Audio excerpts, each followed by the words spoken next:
Hey y'all, I thought today we'd take a quick look at the Bricklink Designer sets that are about to go up for pre-order this week. I've been kind of putting this off about looking because I just have a lot of thoughts about this series, um, and so I thought we kind of look through them today and give you my thoughts about it. And I'll tell you what I'm gonna buy, and you can use your own discretion about what you get. So first off, if you're not familiar with the Bricklink Series Designer Program, these are sets that are designed by fans, submitted into a process. They have to use a certain pieces that are currently available. They can't have exclusive prints, torsos, any minifigs, anything like that. It has to be all stuff that's currently available, or more accurately, available when these are going to be produced. There is kind of a cycle to these. You vote on it, and then like 6 months later, you get to pre-order, and then a couple months later, they actually get ordered. And so these were voted on a couple months ago, and now they're up for pre-order.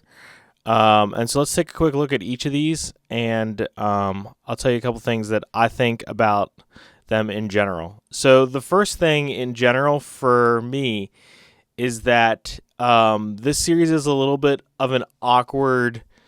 This series is a little bit awkward as far as pricing goes. Usually, there's one relatively cheap set. There's usually one pretty expensive set, and then the other three are kind of in the middle. The other thing that they try to do is they try to spread them across themes. So these are probably not the five most popular out of the voted on sets. They try to spread it across different themes, different interests to make the appeal as broad as possible. Also, just if you don't know, they only make 30,000 of each of these, or a maximum of 30,000 of each of these, depending on what this pre-order goes for. So anyways, just looking at the prices across this, the cheapest one is $169, which I think that's like $100 more than the cheapest one in the last two series. I think the last two series, the cheapest one was right around $70, 70 or $80. And so for the cheapest one to be $170, that's a little odd to me. But I also know that this was the series that they kind of had minimal entries for voting, and had to kind of pick what was best amongst them. And so I think that's led to some of these price points, because price points are obviously dependent on piece count, right?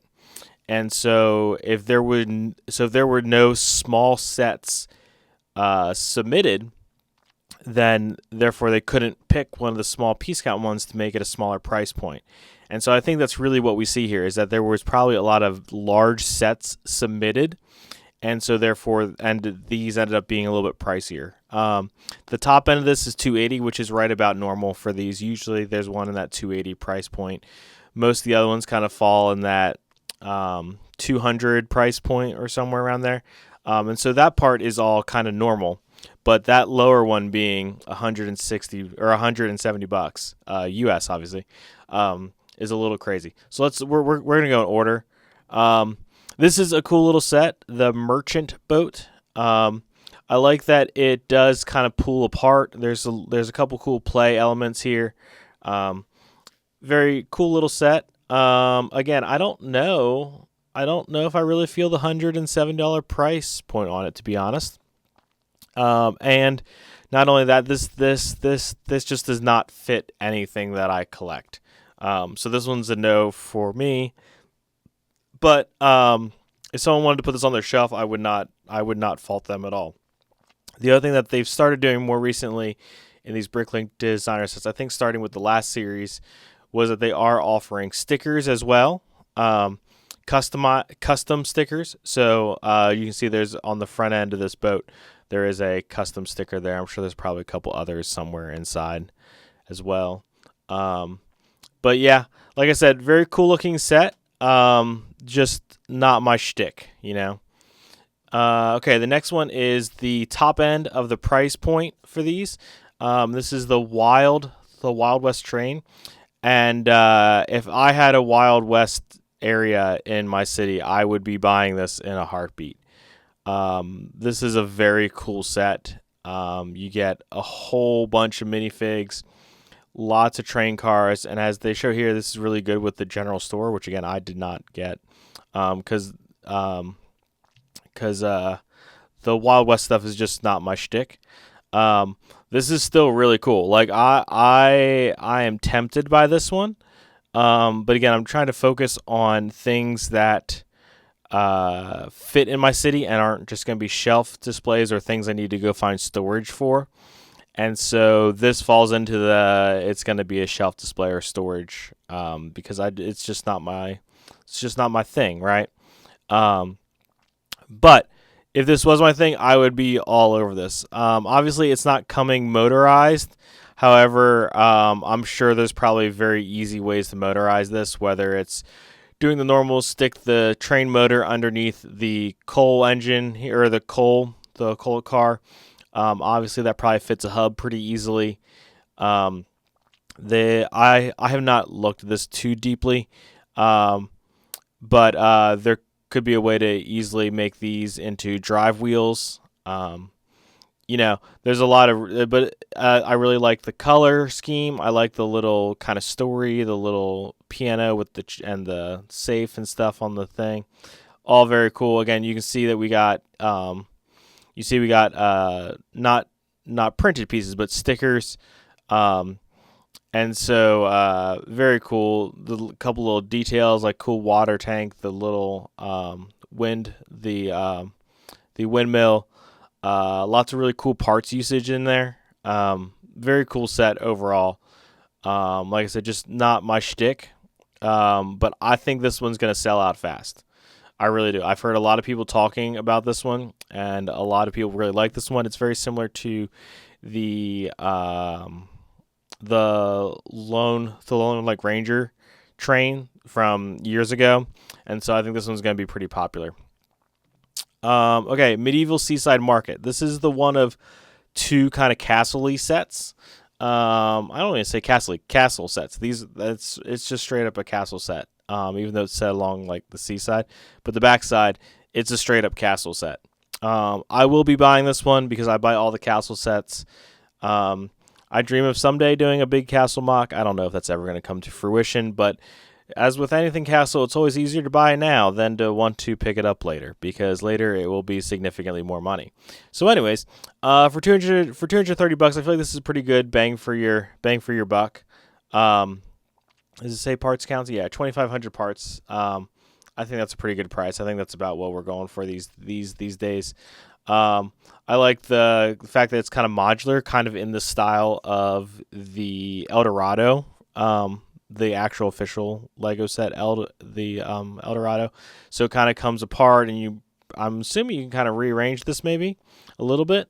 So I like that kind of functionality of it, especially because it makes it really easy to add more to it, which is nice. If someone wanted to get two of these and you could kind of mirror build a couple of this stuff, I think that would look really good and really cool. You could extend that, the kind of market there with the red tiled roof.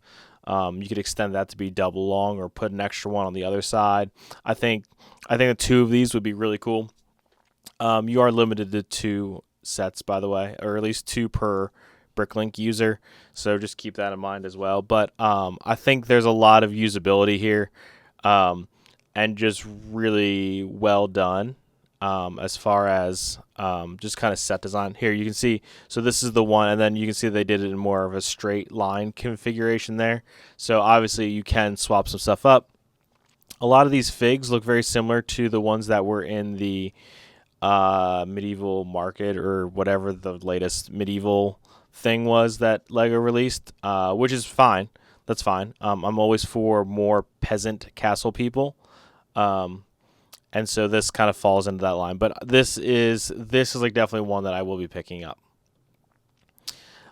In that same line of castle stuff, this is the Siege Encampment by Sleepless Night. If you haven't checked out his Instagram and some of his other work, you need to go check out his other work. You are probably familiar with his other work if you follow the Bricklink Designer Program at all, because he had one in Series 2, which was that Black Falcon winterized castle. I forget what it's actually. It's something Stronghold.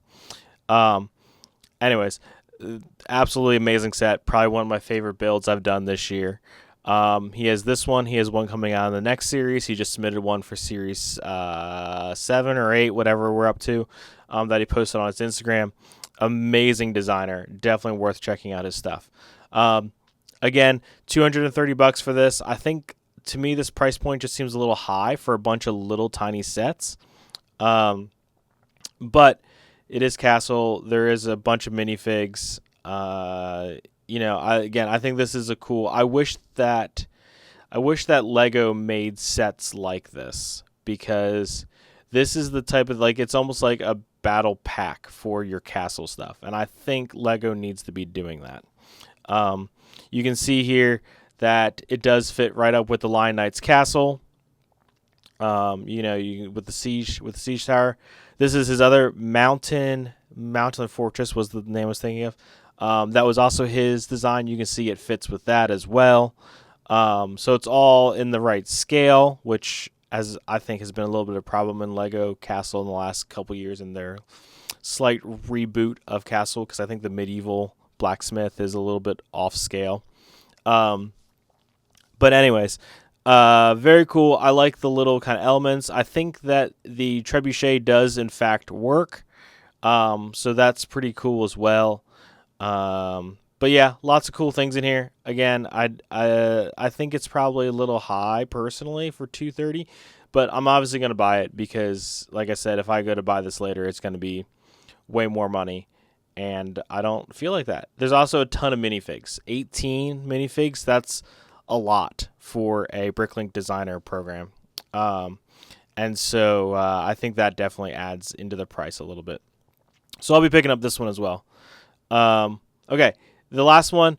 This one is a maybe for me. I'm a little bit torn on this. I'm going to see. Oh, by the way, I think this one will sell out second. I think so. In order to sell out, I think it's going to be this one, then this one, and then this one. Although I could definitely argue with any of those top three, but I think that all three of these will sell out pretty quickly on day one. The other two, I don't know if they will sell out. But anyways, I'm a little bit questionable on this one. My two biggest problems is, first off, I don't have a specific spot in mind for it.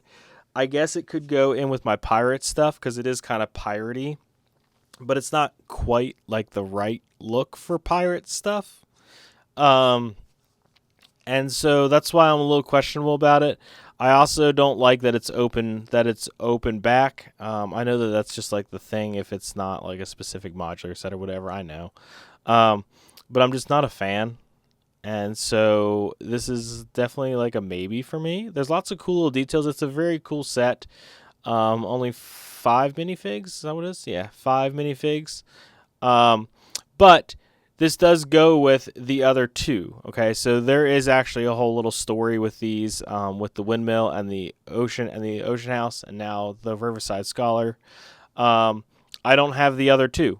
Kind of unfortunately so, because had I known maybe that there was going to be a little story with all this, I probably would have got them all. But the windmill is very hard to get, and a little bit expensive to get now. And then the Ocean House was in 2 series ago. I didn't get it. Again, they're hard to get once they are no longer offered by Bricklink. The price usually jumps up 5 to 10% just right out of the gate. And then if it's a castle, it'll probably double in value in the first little bit.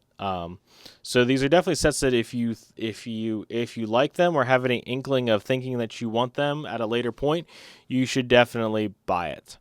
But yeah, I'm probably a no on this, just in the sense of trying to save a little bit of money and space, because my space is running out, as you know. And so I think the only 2 I'm getting is the Medieval Seaside Market and the Siege in encampment. I wish if like money wasn't a thing and space wasn't a thing, I would get all 5 of these. I would get all 5 every time if space and money wasn't a thing, but unfortunately it is.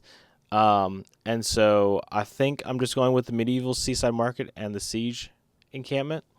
But you never know. I got talked into buying an extra one on the last series and the series before that. So you never know. But that's kind of my prediction. And let's take just a real quick look because I'm very excited for the next series. This is Series 5. And I will 100% be buying at least 4 of these. But I will definitely be buying at least 2 of the Tortuga stuff because that's pirate and it's just perfect and I have plans for it. And then again, this is another sleepless night here. The Adventures in Transylvania, which is just incredible, looks absolutely amazing.